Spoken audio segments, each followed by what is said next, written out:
Hi friends, welcome back to my channel. నేను మీ అశ్విని. ఈరోజు మనం మామిడికాయ అల్లంతో పచ్చడి ఎలా చేసుకోవాలో చూసుకుందాము. అయితే నేను దానికి ఒక మామిడికాయ తీసుకున్నాను, దానికి ఒక 50 గ్రామ్స్ అల్లం తీసుకున్నాను, అండ్ కొంచెం జీలకర్ర తీసుకున్నాను, అండ్ 3 టేబుల్ స్పూన్స్ కారం తీసుకున్నాను అనమాట.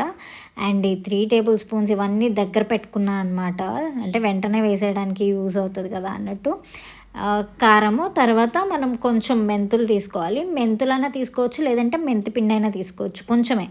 అండ్ మనము తాలింపు వేసుకోవడానికి కావాల్సిన ఇంగువ, వెల్లుల్లిపాయలు, అలాగే కరివేపాకు, ఎండుమిరపకాయలు ఇవన్నీ కూడా మనము ఒక చోట పెట్టేసుకున్నాం అనుకో మనకి ఈజీ అవుతుంది అన్నమాట. అలాగే ఈ బెల్లం కూడా ఒక 50 గ్రామ్స్ తీసుకొని దంచుకున్నాను అనమాట. అండ్ మనము ఇప్పుడు మామిడికాయ తీసుకున్నాం కదా, ఆ మామిడికాయకి ఉన్న పైన చెక్క అంతా తీసేసి దాన్ని ముక్కలుగా కట్ చేసుకొని పక్కన పెట్టేసుకోవాలి. అలాగే అల్లం కూడా పైన మట్టి అదంతా తీసేసి చెక్కు తీసేసి మొత్తం ముక్కలు కట్ చేసుకొని పక్కన పెట్టుకోవాలి. అండ్ దీనికి సరిపడా గళ్ళుప్పును కూడా మనం తీసుకోవాలి. అంటే ఉప్పు అనేది మనము వేసిన తర్వాత కొంచెం చూసుకొని దాన్ని బట్టి అడ్జస్ట్ చేసుకోవాలన్నమాట. ఇవన్నీ కూడా మనం మిక్సీ జార్లో తీసేసుకోవాలి. ఆ మామిడికాయ ముక్కల్ని ఇప్పుడు నాకైతే ఒక మామిడికాయ తీసుకున్నాను కాబట్టి 50 గ్రామ్స్ సరిపోయింది. అండ్ దీనిలోనే మనము అల్లము, ఇంకా మన జీలకర్ర కొంచెము, అలాగే వెల్లుల్లిపాయలు ఒక 3 వెల్లుల్లిపాయలు వేసుకోవాలి.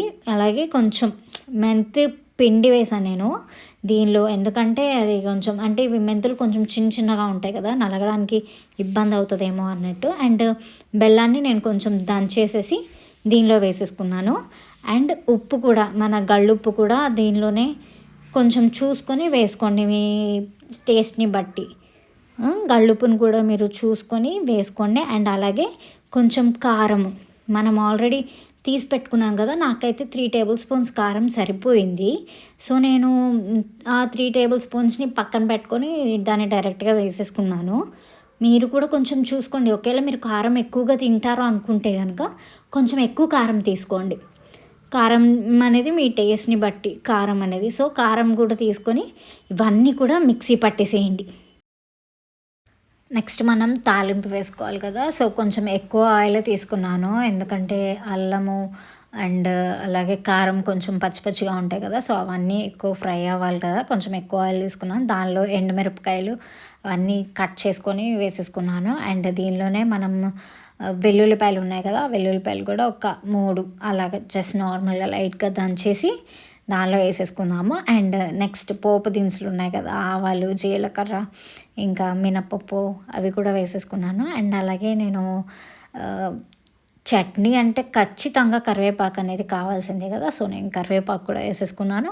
అలాగే కొంచెం ఇంగువ అనేది కూడా బాగుంటుంది, ఎందుకంటే టేస్ట్ అనేది బాగుంటుంది కాబట్టి ఇంగువ కూడా కొంచెం లైట్గా అలా వేసుకొని జస్ట్ మొత్తం ఒకసారి అలా తిప్పిన తర్వాత మనము ఆల్రెడీ మిక్సీ పట్టేసుకున్నాం కదా, ఆ మిక్సీ పట్టుకున్న అల్లము, మామిడికాయ అదంతా కలిపి జస్ట్ మొత్తం మంచిగా మగ్గనివ్వాలన్నమాట. మంచిగా మగ్గనిచ్చిన తర్వాత అది మంచి టేస్ట్ వస్తుంది. సో అంతే, వేడి వేడి అన్నంలో ఈ చట్నీ వేసుకొని తింటుంటే చాలా బాగుంటుంది. అండ్ దోశల్లోకి, వాటిలోకి, ఇడ్లీలోకి చాలా బాగుంటుంది. ఇది అచ్చం టేస్ట్ అల్లం చట్నీ టేస్ట్ లాగా ఉంటుంది అనమాట, బట్ చాలా చాలా బాగుంటుంది. అండ్ ఫ్రిడ్జ్లో కూడా మీరు స్టోర్ చేసుకోవచ్చు, ఒక 1 మంత్ వరకు స్టోర్ అవుతుంది అనమాట. సో మీరు కూడా ట్రై చేయండి, ట్రై చేసి ఎలా వచ్చిందో మాకు చెప్పండి. అండ్ కామెంట్ సెక్షన్లో అందరూ ఎలా ఉన్నారు, ఏం చేస్తున్నారు నాకు అందరూ కింద కామెంట్ సెక్షన్లో రాయండి. అండ్ ఇది మనం పచ్చడి రెడీ అయిపోయింది. Okay, bye bye, see you, take care.